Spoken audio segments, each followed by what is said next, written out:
Just the two of us. We can make it if we try. Just the two. All right, hello everybody. Welcome back to our show Things. Hold on, we changed the name. We made an executive decision together as a unit to change our name to Things I Should Have Said or Things I Should Have Said. I am your host, Deandra. And I'm your other host, Christy. And today on the docket, we decided to talk about, the topic of should you apologize to your children, and also killing the superhero complex that, your kids have for you, thinking that you always have it together and things of that sort. So, yeah. Okay. Why did you feel the need to apologize to me, mother? Like later on in life. How old were you? Do you remember? It was after I moved out. It was after I moved out. So I want to say after we came back. So 22, 3 years ago. Yeah, that's accurate. About 3. Okay, yeah. For me, I started watching you struggle in life. Like I started watching you, go to therapy, trying to fix you and get you together, right? And so what I knew was I had something to do with why you was there. I feel like you kind of blamed it all on like just your dad, but I felt like, nah, girl, you play a role in that. Like it just can't be all his fault. Right. Yeah, I was there, but it wasn't necessarily enough to be there and, just raise your child. In my brain, I understand the thought process of parents saying, oh, I did the best I could do. Right. In my brain, sometimes the best you could do just wasn't enough. You know what I'm saying? Like, not that it was intentional. It just wasn't enough. It just is what it is. And it was hard for me to watch you struggle. It was hard for me to, mentally, emotionally, like trying to process things. That's hard to watch. And I also too was struggling. You know what I'm saying? Like just with the bad decisions that I had made. And so I knew for me to get better, I had to forgive myself because I had no one to apologize to me. You know what I'm saying? Like my mama, your grandma's dead and your granddad passed away. So you know what I'm saying? There's no one there to apologize. So I had to just forgive for the apology I never received, right? But I didn't want that for you. I wanted you to understand like you are loved and like I do apologize for any role that I played. Right. And that's what a part of what made me raise my standards as like how I was being treated and like knowing that I deserve better from people around me. And, just not accepting anything and just like being okay with it, because I think it was kind of like something that I adopted as, you know what I'm saying? Like just being treated or not any kind of way, but like kind of just like being like, okay, like it's not a big deal. Like I kind of just brushed it off as if my feelings didn't matter. But until I went to therapy, I realized that, okay. And I also been like watching podcasts, things that I didn't have access to growing up or like didn't exist. The whole podcast era boomed, and I realized that, okay, my feelings do matter, and I am important, and the things I say are important. They hold value. And just to receive the apology from you like was the icing on the cake. And I'm like, oh, okay, so she actually does recognize that my feelings are important in the way that I felt at that time. Like, because maybe she did hear me at the time, but she just wasn't in the place to accept, receive, or receive what I was giving to her at that time. But she later then came back and came around and started to see things from my point of view. I think that as parents, and like definitely mother-daughter, like I heard Tina Knowles say it, like when your kids are growing up, like you go from and I'm hoping I'm saying this right, you go from telling your kids what to do and consenting and consulting with them on what they're going to do. Right. That's a hard transition. Like when you used to like being in control and telling them, hey, do this, do XYZ, and by this time and get it done. you know what I'm Right. saying? And your kid perform at that level, to go asking them, well, are you gonna do X, Y, Z? And are you like, girl, that is no joke. That's not easy. Like, it's Yeah. a very hard transition because you hope they make the right decision. Before you was in control of it, you knew what needed to be done. So now you're just praying and hoping Yeah. the I, child. I honestly think that you were just so you were kind of like hesitant to let me take the reins ever. I feel like That's true. because you felt like if you were in control, then everything could go right. Or I, you know, Right. like you didn't really give me the chance to mess it up for myself. Like you were very like Right. prepared for everything that you thought that I was gonna do. Like even at 17, you went ahead and put me on birth control. You was like, oh, that's not gonna happen. So that's out of the window. It was just like Right. you was kind of, I want to say afraid for me because you had already been there and did it. True. So I can see what you mean by that quote of, you know, consulting. I don't think you ever consulted with me. I think that you always were No, just no. like, it's my way and that's it.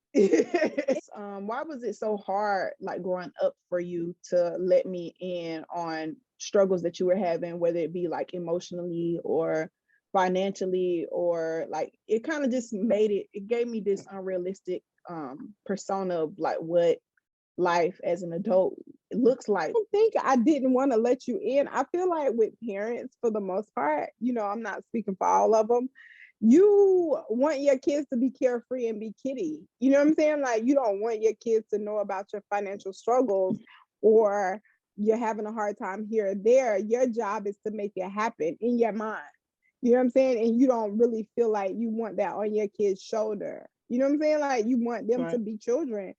And so for my thing, I may not knew how to love, but I knew how to take care of my child. And that's one thing I prided myself on. You didn't want for anything. And when I say that, I don't mean like just material stuff.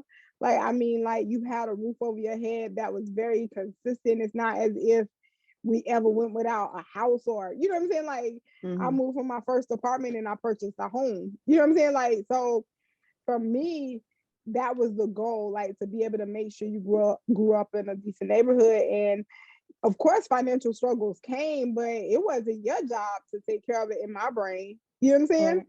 That's not your issue. That's Right. a me issue. Your job is to go to school, make good grades, and you did, and just be the best you can be. You know what I'm saying? Be a good child. And I think I didn't know in turn that meant to you, oh, everything's great. This is how parenting goes. This is how life goes. I didn't know you took like, oh, that's easy. Yeah, because like you would tell me, you would tell me, okay, stay a child as long as you can. That's your parents' favorite line. They Right. say young is fun. If I could move back in with my parents, I sure would. Or you know what I'm Right. saying? But like you Meant don't that really too. I meant that with everything in my soul. no, but like you never really like went into like you never really showed me like because us as kids, like we just like, oh, she just talking like it's, but like getting out here in the real world and like realizing that anxiety is real, depression is real, and you all still have to get through this while Life is being, still moving forward. It yeah, does like not care life is about your still anxiety or going, your depression. bills still due, rent still got to be paid.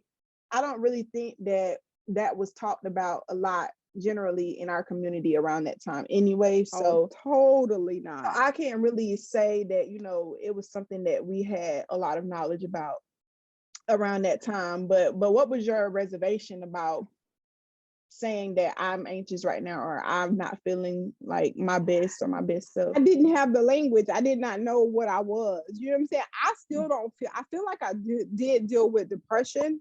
Mm-hmm. I can't say anxiety. I don't feel like I've ever dealt with anxiety, but I do feel like I definitely dealt with depression. Um, I knew a little bit about mental illness because, grandma, your mom, I mean, my mom, she was manic depressive bipolar. And I knew that as a kid. I knew that not as a kid, I would say as a teenager, I kind of sort of understood what it meant because I witnessed the manic episodes. Episodes. I witnessed the depression, so I knew something was wrong. But once I heard her story, I was able to forgive her. That helped me forgive her and understand her better. Right. But I don't think I knew if I was having any type of anxiety. I think I knew a little bit about depression because that was way more common, but that was it. To me, I didn't know to let you, you know what I'm saying? I didn't know to let you know that. I didn't know that this is something I should have talked to you about. You know what I'm saying? So to me, Mhm. I knew to teach you a budget, teach you how to write a check. I knew to teach Even you. as I was becoming older and like in school, like, and I started to get a job and learn different things and stuff like that, like you still didn't think that you could I share thought you anything with needed to, me. I thought in my brain, I thought you needed to know a budget.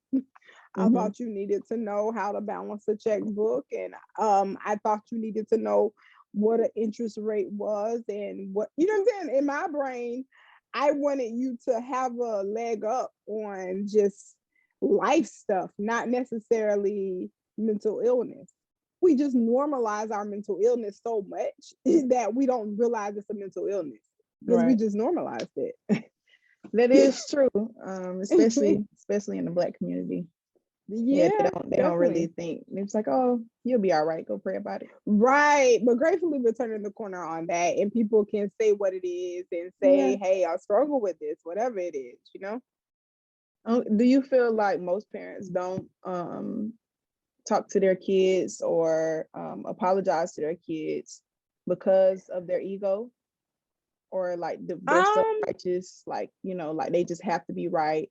I'm your parent, you're my child, like type of vibe. Most parents don't know to apologize because for me, it was almost like just watching you struggle. I knew I needed to own my shit. And I'm just a pretty honest person. I own my shit when I know I'm foul. Like I've apologized at this point in my life. I apologize for girlfriends that I was really rough with because my language has always been very direct to the point. I've apologized to them. You know what I'm saying? So I've learned to just own. I always own my shit. You know what I'm saying? So, but that's just me. But I feel like some people are in denial. They really thought I've been a great parent. I took care of my child, da, da, da, but they ain't thought about they never said I love you. You know what I'm saying? Right. They ain't thought about that they never held their child in a loving way other than Right. when they were born or as babies, right? They ain't thought about the dysfunction that they kind of put into their child, the anger, the pain. They don't consider that their children are human, and they are. They have a Right. whole lot of feelings inside. They interpret Yeah, things their feelings drastically are differently. most vulnerable at that. Right. So, you know. So for me, I didn't feel it wasn't ego. It's like just not knowing when you Right. just don't recognize that, dang, this child is interpreting this as XYZ. I didn't realize that I do, was do, not. do you think like parents, does it not register that, okay, my parents did this to me and I did the same thing that I didn't like being done to me and I did it to them? Does it still not click that, okay, maybe I did not do that right because I didn't like growing up, so why would I put that on my child, you I know? promise you. I promise you. I've done things to you that I said I would never do to you that mom did to me. You know what I'm saying? Right. It was not intentional. I intentionally said I would never do that because I did not like the way that felt. I didn't like the way some things I was able to keep my promise to, and I Right. never did to you. But some things slipped, I may have said, or I may have just been ugly and or just blocked you out when I didn't intend to because I knew how it felt. I promise you, it's not intentional. It's ingrained in you. So you got to be conscious enough not to do it to your child. Most people aren't because life is happening. I'm working 12, 13 hours. My feet hurting. I'm just trying to make ends meet. And in the process, I'm still trying to raise a child. Like it ain't like nothing stopped for, well, I'm going through this, so the world stopped. Nah, it don't care. Right. It's still going. It just is what it is. Right. So it was never intentional. It was things that happened to me that I said you would never go through it, and you've never been through. Honestly, it's things that happened to me that I said I wouldn't, that mama did, that I said I wouldn't do, and I have done. I want to know, how did you receive the apology from me when I apologized to you? Do you feel like you needed an apology, or do you feel like you was kind of caught off guard that I even apologized? I was definitely caught off guard because, as you know from previous episode, we had stopped talking for 3 months. So whenever we started back getting regular on 3 talking months. Why you basis, say 3 months so definite? I feel like it wasn't a it whole 3 months. was the longest 3 months of my life, so I remember.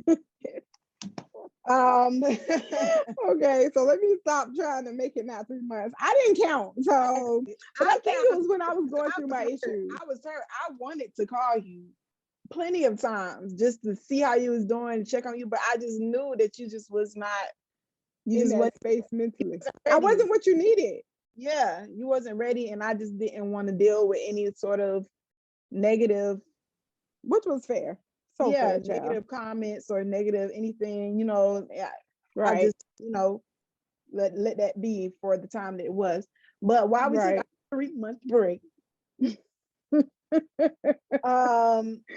we came back, I didn't expect that. Like, I didn't expect understanding or realizing that I needed an apology. Like, I didn't think that was the first thing on your mind. Honestly, I didn't think that was something that you was thinking about. Okay. But when you did it, Did it do anything for you emotionally? Like the apology, did it open up anything? Did it help you like process things better? I want to say not really the initial apology, but you changing your behavior and actually being positive and really leading by example. I think that really struck a deeper chord for me than the actual apology.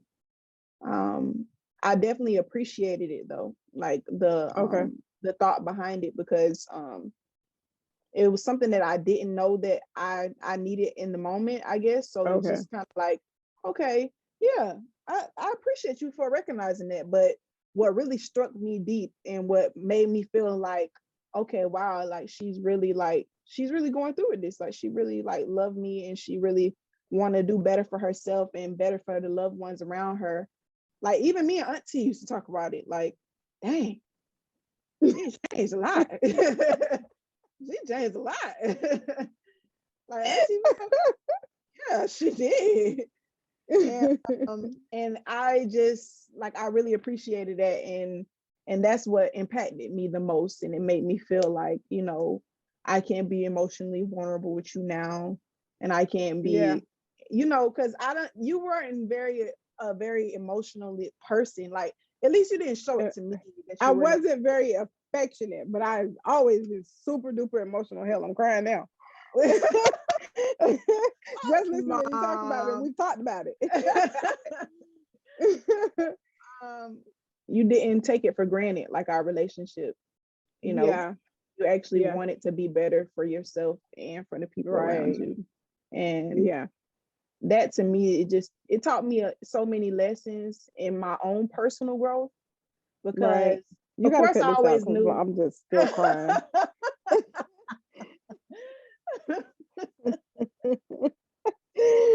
My eyes running water. I ain't crying. Yeah. Sell it to somebody who's buying it, ma'am. Right. But that's how parents are. They don't want you to know they're crying. They want you to, my eyes just running a little water. Is it raining? Just leaking. Is it raining? No, right. But, in the house. It really showed me that I was capable of it, because I don't know what it is. My attachment to you and Auntie, and how much I value you guys' opinion, and it just really is ingrained in me, just to listen to you guys and to watch what you do and to look up to you naturally.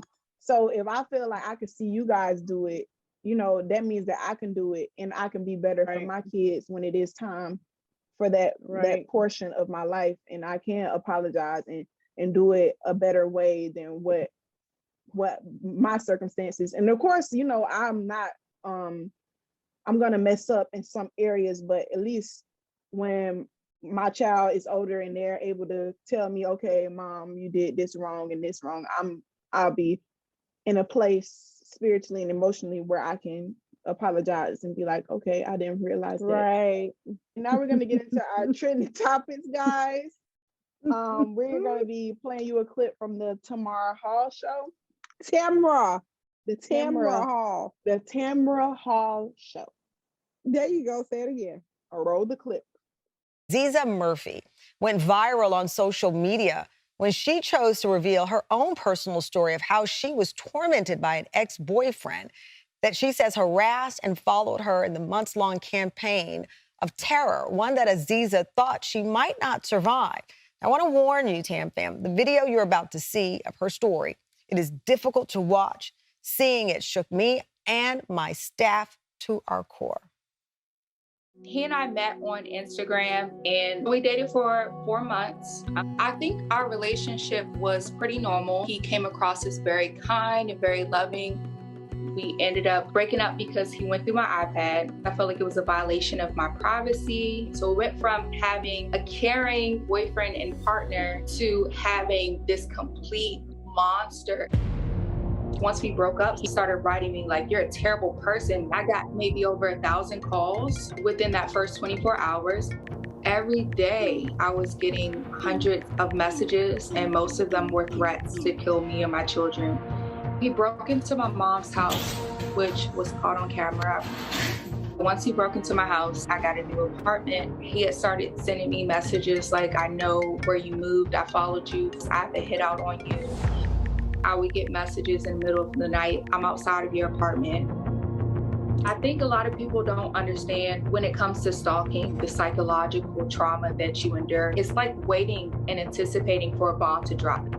You take your arm off the back of that chair, please. How do you feel about the clip? Have you ever interject me question? Have you ever had a stalker before? I've never had a stalker. I hope not. You know, like maybe a little internet stalking, but nothing more than that. Like, no, I've never had a stalker. Not until that extreme, and me either. I have never had a stalker before. She's being stalked after breaking up with her boyfriend that she met on Instagram. I mean, and later on in the show, they go on to say that he has been stalking people in different states. And he has multiple restraining orders and stuff. Is that something that you can look up on background check? I'm sure you could find that out. I'm not, you know, like I'm sure you could figure out a person's criminal history. Cause like at this point in my life, if I was to date, I would research anyone that I met. So, but I'm sure you can look it up. I'm not saying definitely, but I think if you do your homework, like you can kind of find out a little bit. I would pay a hot $20 to $50 for a background check on a guy at this point. You can't trust like what people say. So yeah, you may have been able to look it up, but I honestly think that he didn't expect her to break up with him over that, and he probably just went crazy. I agree. So she broke up with him because he went through her tablet. Yeah, like, he went through her privacy. iPad. And kudos to her for boundaries. That's right, girl. Right. Your boundaries, don't settle, and don't let anybody violate them. Kick them to the curb if you got to, you know. I agree. Like to me, that was really like smart on her part. Yeah. Like he crossed the boundary out the gate, and like she didn't give him all these chances, and she probably did, but just like listen to the story. As soon as he crossed the boundary of privacy, she was out. She was like, you know what, this is a wrap, right? And I'm sure she saw some red flags, pink flags, along the way, flags, some hot red flags. She saw something for her to be like, you know what, this is a wrap. Yeah. And luckily, she didn't spend too much time being head over heels and in love. Like most women, as soon as they get a little bit of attention, honey. And he was sending her excessive text messages, like from 1,000 text messages a day, and you know, right. And also the thing where he broke into her mother's house, like I just could not imagine somebody doing that. Right. And I hope her mom is packing. That's all I gotta say. That's ridiculous. But he did wind up getting sentenced to 18 months in prison. So woohoo for that. Well deserved. And I hope that he learned his lesson. Probably not, because he's probably a little crazy. It sounds like he needs some type of therapy or medicine or something, because rejection, it doesn't sit well with him.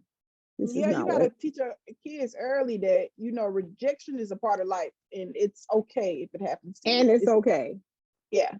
You gotta teach that early, because then Totally grow up and have guys like him. Right. Right. Right. So we are gonna add a new segment. It's gonna be where we set a goal for the week, and we're gonna check back in on that goal for the following episode. So, what is your goal off the top of the dome? Jeez. My goal for the week is consistency. I really struggle with being consistent. So for me, it's staying consistent at things like just drinking more water, being consistent at meditation first thing in the morning. I do the Daily J with the Calm app. So I, try to, just because even though I set a reminder at 5:00, I still sleep past my reminder, or I'll feel like go to the gym before watching my Daily J. And it's only 7 minutes. It's just me. It's me. It ain't the Daily J. It ain't nothing. So what are we gonna do to achieve those goals? Or I guess we can hone in the goal, be like to meditate every day for this week coming up, or to drink water, a set amount of water every day for this week. No, for me, it's being consistent at different life goals. That's really general. We need something that we can track for the week and see where our progress is. So this week we'll do trying to do a gallon of water a day. Okay, and we'll update you guys on where her progress is with that. And I would like for you guys to participate in the comments and tell us a goal that you want, and to meet us here next week and let us know if you achieve that goal. My goal for this upcoming week is to meditate every morning, or at least meditate at some point in the day, and to also exercise at least 5 days this week coming up. Okay, I'm gonna hold you accountable. Oh, I know. It's one thing that you're gonna do is hold me accountable. What's wrong with that? There's nothing wrong with it. All right, and here we are closing. In conclusion, this is things I should have said, and I hope everybody leaves their day and the rest of their week with love and light, and they just have a very positive week, because I plan on having a positive week. I don't know about you guys, but I will be having a positive week. Meet us back here with your goals. And this is our podcast, The Things I Should Have Said. The Things I Should Have Said. I'm your host, Deandra, and this is your host, Christy. And we're signing out. All right. Bye. See you next week. See you next week. Just the two of us. We can make it if we try.